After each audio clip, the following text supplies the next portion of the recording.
Kia ora, I'm whanana Efeso Collins, and welcome to my podcast, Fes and Friends.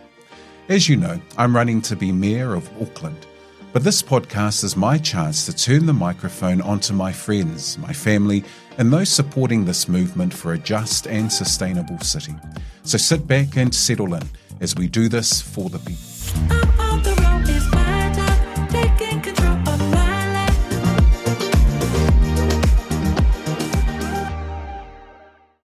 Today I'm joined by Harry Toleafoa, who's part of our campaign team and has done a whole lot of interesting things. He has a master's in law and went to Avondale College, of all schools. You picked Avondale College. I might ask you about that.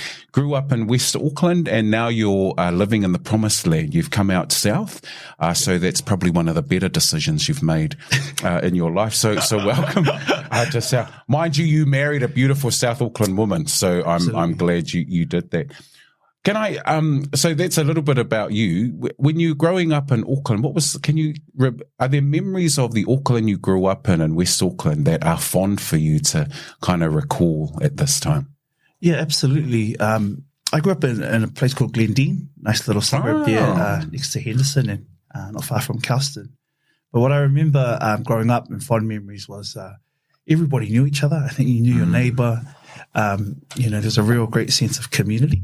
And I think, as you grow older, I think we've kind of lost that sense of community and connection with one another. So I had a brilliant upbringing out west, and it was closely tied with my church out there as well, out in Henderson. So it's a real good community growing up. But, as we grew older, I guess people started to grow apart. Community started to grow apart. Well, how significant was the church and your youth group in growing up? Is that kind of like, are you referring to that as a hub, or just in general you thought you had a really good community around you? Yeah, a bit of both, eh? So it was like fundamental to kind of our upbringing. It was almost like a new age village, for those who have migrated from Samoa. So not only did it provide the faith base, but it was also like the culture as well. But then it served as a community hub. So we were quite active in the community as a church and engaging in community events, whether it be the local Pacifica event or cricket games, because we were obsessed with cricket back in the days. But it was a real cool culture hub, eh? So it was really fun memories growing up. So yeah. Had you always planned to do law? You've got a master's in law, eh? And was law always your kind of goal in life? No, not necessarily, eh? I actually because you look like a league player as well. But unfortunately, my illustrious career stopped at senior A. No, I did turn another contract. Actually got injured, but no. I actually, because I grew up in church and we were, quite big on performing. Actually, I had a liking for art. For drama. Yeah, wow. I actually wanted to get into acting. Yeah, when I was a youngster. So, and then set the NCA scholarship or whatever it was, and then I was the only one to get it from my school. And then try to pitch it to my dad, and that's where that dream ended. So it just stopped there. So that's where my drama and my illustrious rugby career kind of stalled and stopped there as well. You did an arts or commerce degree alongside your law degree? I did an arts degree. And you majored in Pacific Studies. So you didn't do any drama? You did nothing? Nothing drama related, eh? So I already had my fix at church. So every year, just get involved with like White Sunday and, and obviously, a Samoan kind of observers will know. Yep, we had no choice. We had to do some White Sunday. You know what I mean? It tells me something about how good your acting skills are. Yeah, it helps in politics, I reckon. Yeah, absolutely. I mean, you're a great performer. I'm sure you're a product of good acting as well. Thank you very much. So, when you think of Auckland today, is it the kind of Auckland you thought you might be seeing at this stage in your life? So you've finished study, you've been through high school, and now you're at that end where, you're out in the great pursuit of life and doing that kind of thing. You're a bit older now. Is it the kind of Auckland you thought it would be? No.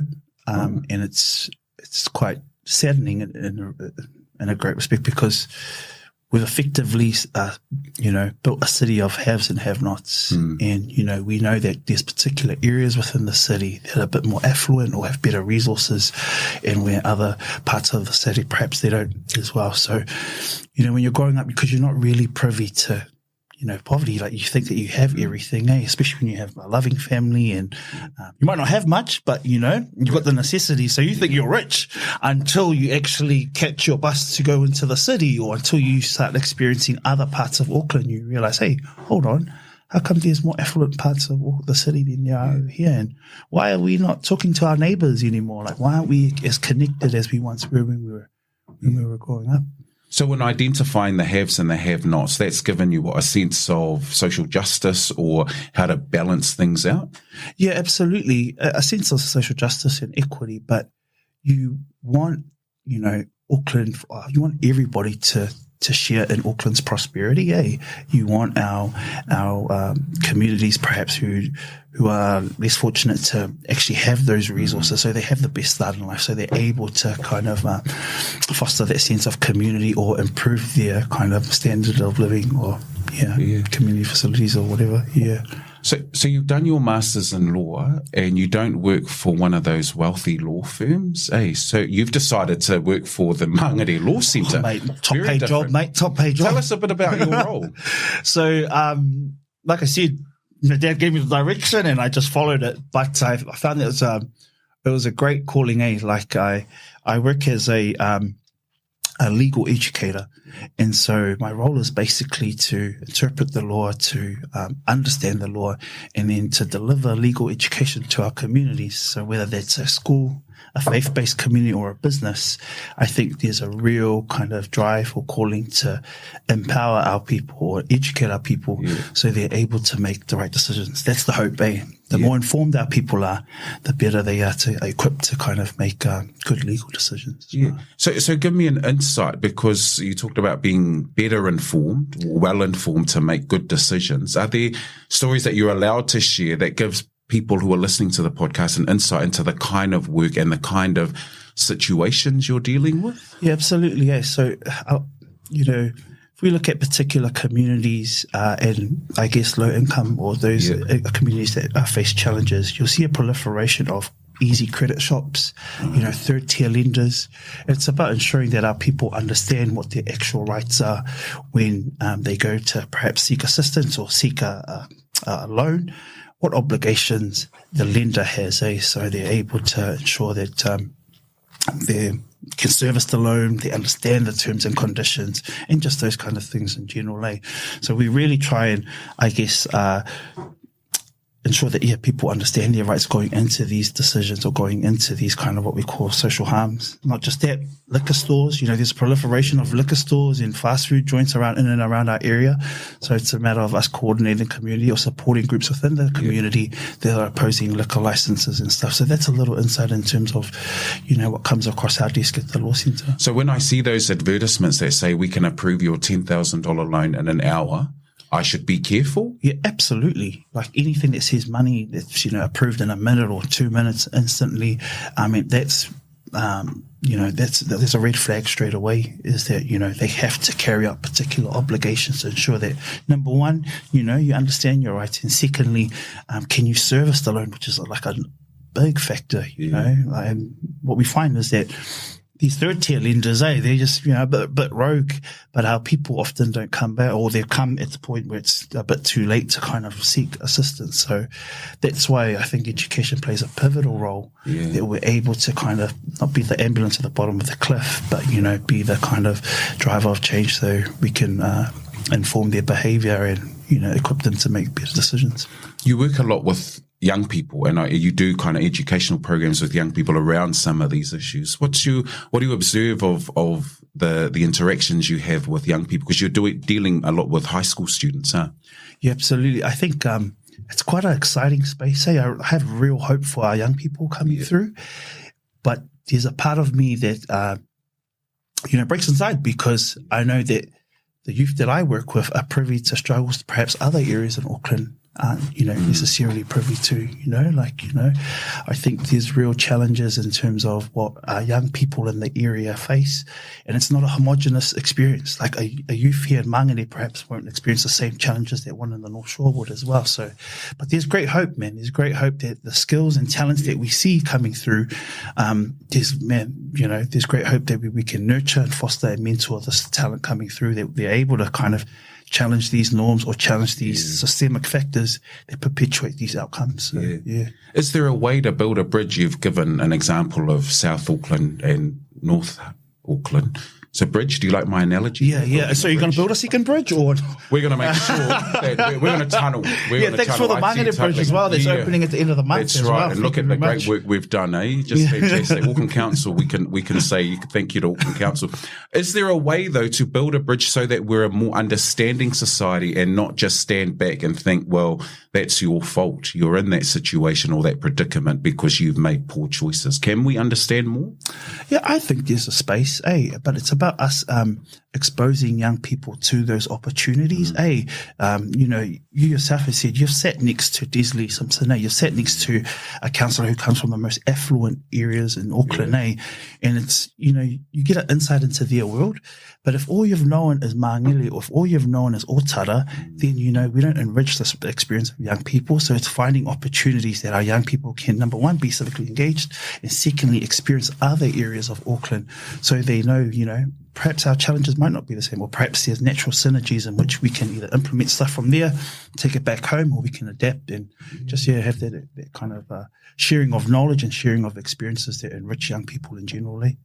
You're a member of the Māngere-Ōtāhuhu Local Board. How do your experiences both in life and at work impact or have an impact on the work you do with the local board? How do they inform your activities in the local board? Yeah, hugely. I think first and foremost as a Samoan, there's, the cultural pillars that inform the way you see the world, that ground you no matter how high you go. And there's personal convictions that you have that, there's things that you're willing to stand for, there's things that you won't back down on. But realizing that you're also elected by the people and you have to balance what the people want, what their appetite wants. So ultimately you're accountable to them. So, you bring all these experiences, you bring these skills from the world of academia, you bring skills from your professional life, but you also connect with the everyday person. You hear their experiences, or you hear their challenges or successes. And how can we incorporate that? How can we ensure that it's celebrated first and foremost, but we're able to advocate and reflect everybody's, everybody in general ways. So all spectrums of our cool community. Yeah. You're now part of the Efeso for Mayor campaign. What a great campaign. It's one of my great regrets, actually. I don't know if I had a choice, actually. What motivated you to be involved in the campaign? I think, if I'm honest, there's a real tendency to celebrate one of our own running. And I think that's natural to kind of consider. But if we look at the skills of somebody, the right person for the job, that's kind of what I look at, that you have a set of skills that are able to connect with the grassroots, yet transcend and able to speak to the corporate boardroom. You represent that hope, or you're the embodiment of all of society, both those who are struggling and those who are prospering in our city. And I think that's what I identify with. That's what drew me to join this campaign, and that's what I hope we can build as Auckland in general, is one that's inclusive and one that's able to connect and celebrate our successes and our diversity as well. Yeah, thanks, Hez. Have you enjoyed being part of the campaign? Are there highlights? I know it feels like it's been going for a while now, but are there parts of it that you think, man, I've learned something here, and where you feel like you've been able to contribute? Yeah, absolutely. I think experiencing different parts of Auckland, going around and hearing the different issues. People care about the communities, People care about the communities, and there's a real tendency just to look after your own patch, But, like you said, it's about us casting our eyes not only for, us as a collective, but for the next generation coming through. So, it's a matter about, it's just been awesome seeing how you've been able to connect with different communities, just to take that little step further, not just to think about your community, but also think about how us as Auckland are going to do better, and more importantly, us as stewards for the next generation. How are we going to leave Auckland in a better state that we once inherited in, or are we going to keep going down the track that we're currently facing ourselves in? Yeah. So given all your experiences, both on the local board and working with young people, we're going through university, what's your hope for the future of Auckland? How do you see young people being able to prosper and fulfill their full potential? I think my hope is that no matter where you grow up in Auckland, that you have an opportunity to thrive. And I hope our current elected members and decision makers foster that actual Auckland to enable young people to thrive. It doesn't matter whether you're brought up in South Auckland or up in the North Shore. It really doesn't matter that you're able, and you're proud to call this city Auckland. You're proud to call it your home. You're proud to give it this opportunity. So that's my hope, is that no matter where a young person is born in the next 10 to 20 years, that they're able to thrive irrespective of where they stay in Auckland, and that there's a sense of community once again. There's that collegiality, there's that love for your neighbour, there's that love for your community, and just that collective sense of Auckland. Wow, that's really awesome. My dream was to one day be a rugby commentator, but it hasn't quite worked out for me. But I like giving people final word. And so I was just wondering, we've had a nice chat the last 15 minutes. Yeah, cool, man. Is there a particular final word that's something sitting on your mind you haven't been able to talk about, or just something that's on your heart that you'd like to share with our listeners?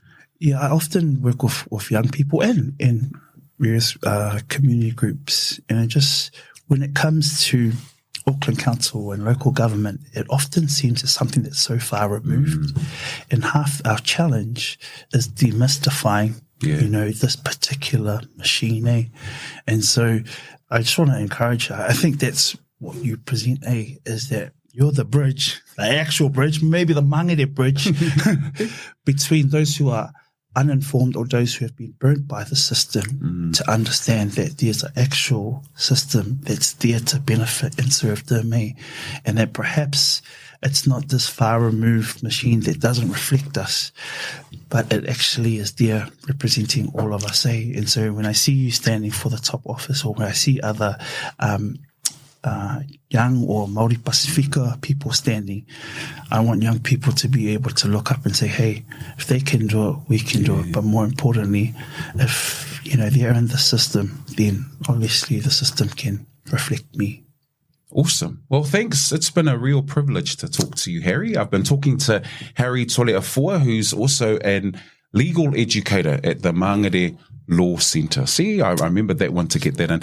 Just a reminder too, to those of you who are listening at the moment, that you get your voting papers around the 15th of September, and you've got till the 8th of October to get it back, either in the letterbox, like a postal box somewhere, like where the post office is, your local library, or a countdown, because that's another place you'll be able to drop them off. And we want to encourage you to get in touch with us if there's things you'd like to talk about. Maybe Harry's raised some things you'd like to talk to us about, or maybe you want to meet Harry. Then our website is www.efeso.nz. Again, thanks to all our podcast listeners for tuning in, and we really know that this is going to be a campaign that's for the people. So look out for us. Make sure you go to our website and follow us on Twitter, on Facebook, and on Instagram. Again, it's efeso.nz. Thanks, Harry. Good to talk to you, and thanks for listening to everyone who's tuned in. Thanks also. So thank you for listening in. Remember to like, share, follow, and subscribe, as well as leaving a review on your favourite podcast platform. And lastly, don't forget the mayoral elections are coming up soon, and it's important because they give you a chance to have your say on how this city is run. Voting is done by postal ballot, so look out for your voting papers in your letterbox, and make sure you mail your papers before October the 8th, or just drop them into your local library. Let's do this for the people.